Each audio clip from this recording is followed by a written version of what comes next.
not a racist organization because we understand that racism is an excuse used for capitalism. And we know that racism is just, it's a byproduct of capitalism. If we don't hate the motherfucking white people, we hate the oppressor, whether he be white, black, brown, or yellow. We're going to fight racism, not with racism, but we're going to fight with solidarity.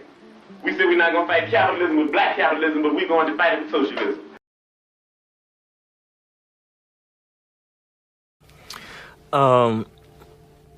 During the free speech movement led by Mario Savio, it later grew into, it was corrupted into a dirty word movement. Matter of fact, in my autobiography, Revolutionary Suicide, I made a great mistake of criticizing Savio for this, but really had nothing to do with it. Eldridge Cleaver was impressed with the dirty word movement, and this influenced Bobby Seale. I was always against the use of dirty words because it didn't recruit anyone while it alienated other people. Many of the churches across the country allowed us to use their facilities for the Breakfast for Children program. Matter of fact, at the time, we were feeding about 75,000 children a day. And they eventually put us out of, they wouldn't let us use their facilities because of the profanity. I think that led into the contradiction that, and the division of the party, matter of fact. Because I was against the use of the dirty words. Also, this was about '69. I was also against. I was for getting rid of all the arms and just concentrate upon building local political institutions and participating in candidates for city council and so forth.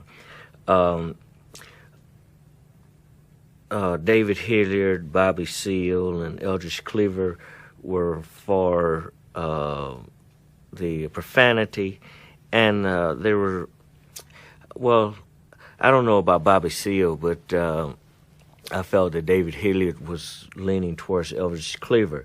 Of course, the FBI and the COINTELPRO were aware of the brewing contradiction, and they took advantage of this by writing letters, threatening letters to either party. How did the media become part of the Panthers' strategy? I mean, how did it help the Panthers in terms of growth, but also how did it hurt the Panther Party in terms of its relationship with the black community or the community? The media, first of all, the media initially publicizes where that, and it causes immediate growth. Like for an example, they covered Sacramento. They covered escorting Malcolm X's widow from the airport. While they reported the sensational parts of our movement, they neglected the community programs that were really the basis of our whole organization. They neglected reporting the development of our political our ability to politicize the community. Also, the party grew much too rapidly because many of the young people were very enthusiastic about the guns and about the berets, but they knew little about the community programs that were really our reason for existing. They always say the Black Panther Party that they can do anything they want to us. We might not be back. I might be in jail. I might be anywhere. But when I leave, you can remember I said with the last words on my lips that I am a revolutionary. And you're going to have to keep on saying that. You're going to have to say that I am a proletarian. I am the people. I'm not the pig. You've got to make a distinction. And the people are going to have to attack the pigs.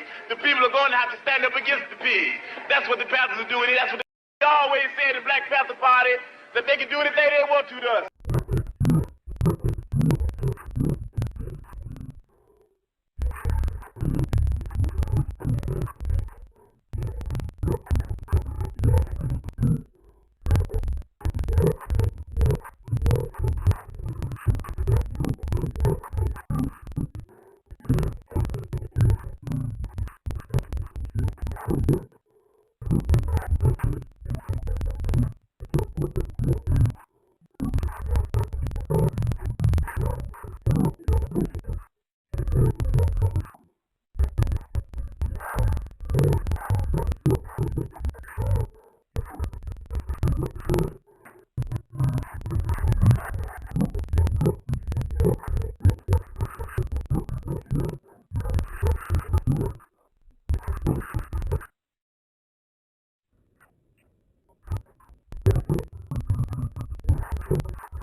Son of Huey Newton, Rico Dukes.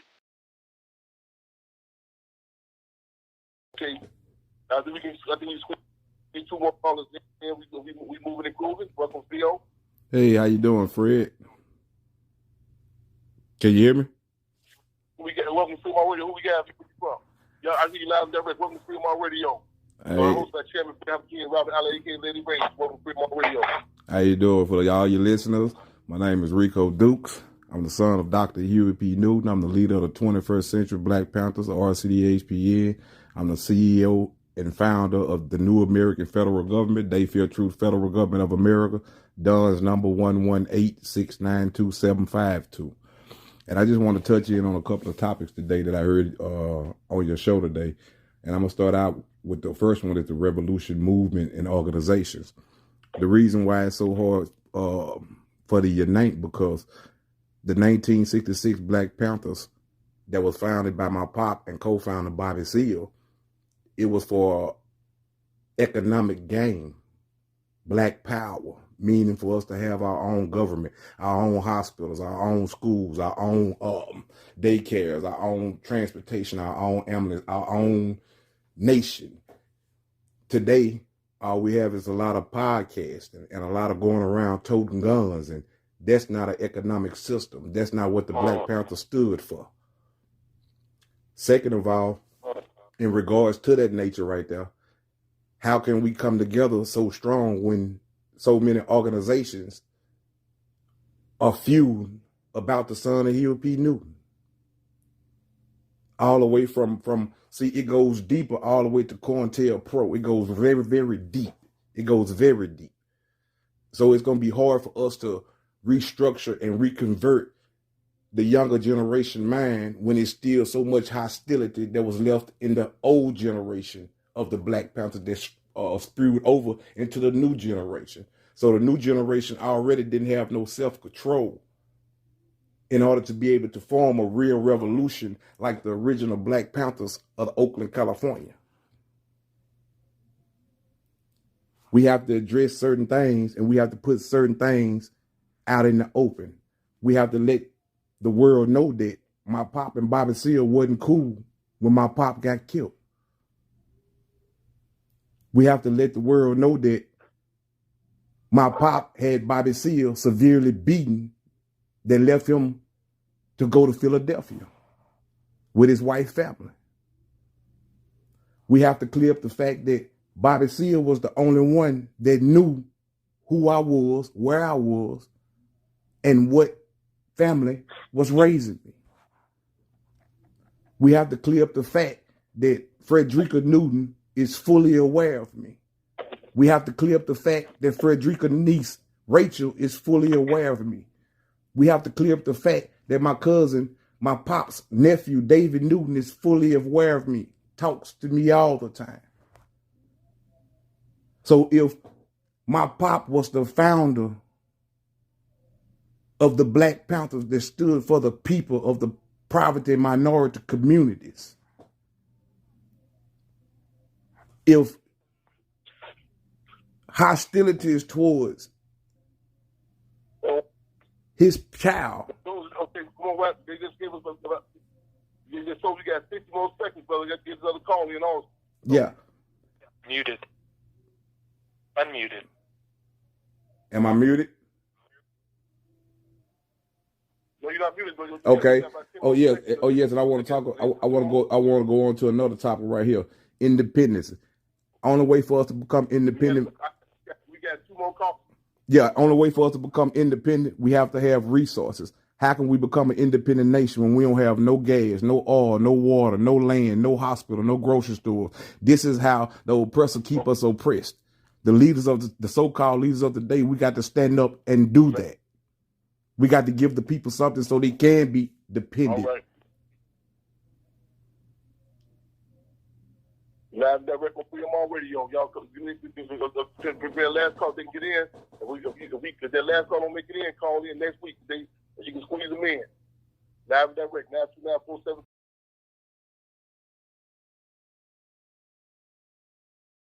You want to kill the revolution, don't you? But ain't nothing you can do when the people decide that they done had enough. So, you know.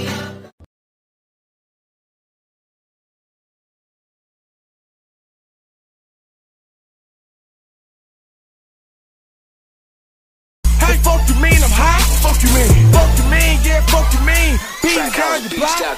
My mindset, fuck it, this shit ain't hard cause I love it. I'm trying to boss up my city. You niggas do it for nothing. You do it for hoes and do it for money. I can tell it ain't nigga. I spent some days in that dungeon, nigga. Composites on profits. Fuck you mean? I been popping. A nigga been in that water deep like I trapped with the Amish.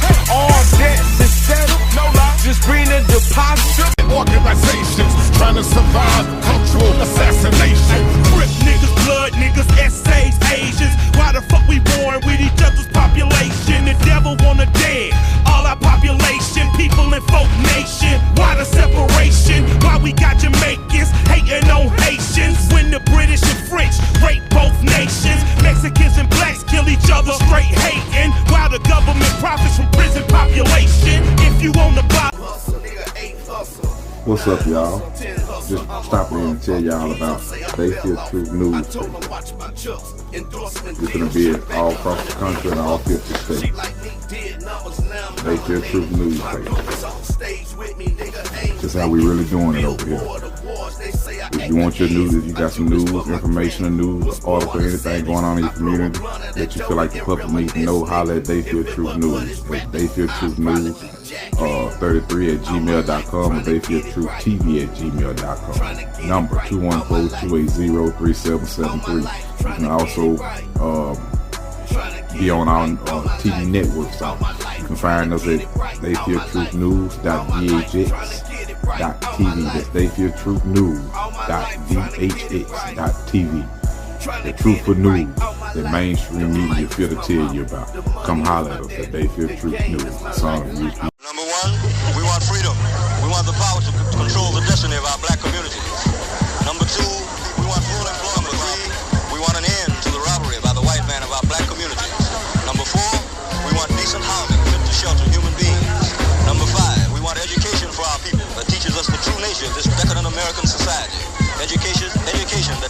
our true history and our role in the present-day society. What are we doing daily? Like I said before, we are organized in the community, going into different people's homes, politically educating them, telling them not only here in Oakland, but in America and throughout the world. See, many black people are not aware of what is going on in America, or what is going on in South Africa. We organize, since the black community is not a reading community, we talk to them, show them examples. In our paper, we have pictures, so they can see what is going on. And then after they learn what is going on in the black community, then they can change themselves. Okay, thank you very much. Thank you. Thank you very much. Number 6, we want all black men to be exempt from military service. I'm a draft counselor. We started the Black Draft Counseling Union because we realized the problem that black people are not aware of their rights under the draft law. We feel that black people should be exempt from the army because, they have nothing to fight for in Vietnam. Nothing whatsoever. They go to Vietnam, they fight, they come back, things are the same thing. Number 7, we want an immediate end to police brutality and murder of black people.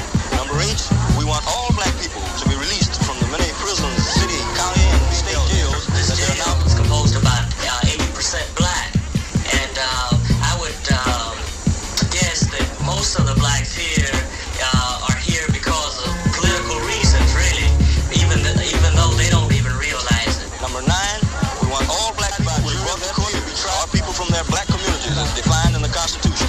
Number 10, we want land, justice, housing, education, clothing, and peace. And as a major political objective.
We say that in the first place that we're colonized people, and even though we're colonized not in a classical sense, because we're a colony brought home to the mother country, but we're colonized nevertheless. So we would say that the first that we're enslaved, and we are not willing to bargain for one slave master against the other. And we are not begging the slave master to be a little more kind. The only thing he can do is stop being a slave master. Everything else is only a is only a sort of an absurd action. In other words, his kindness is not appreciated. Huey, with this, if he ever displays any, which he doesn't. Huey, with this military... COINTELPRO, or Counterintelligence Program, was a covert and illegal FBI operation run from 1956 until 1971.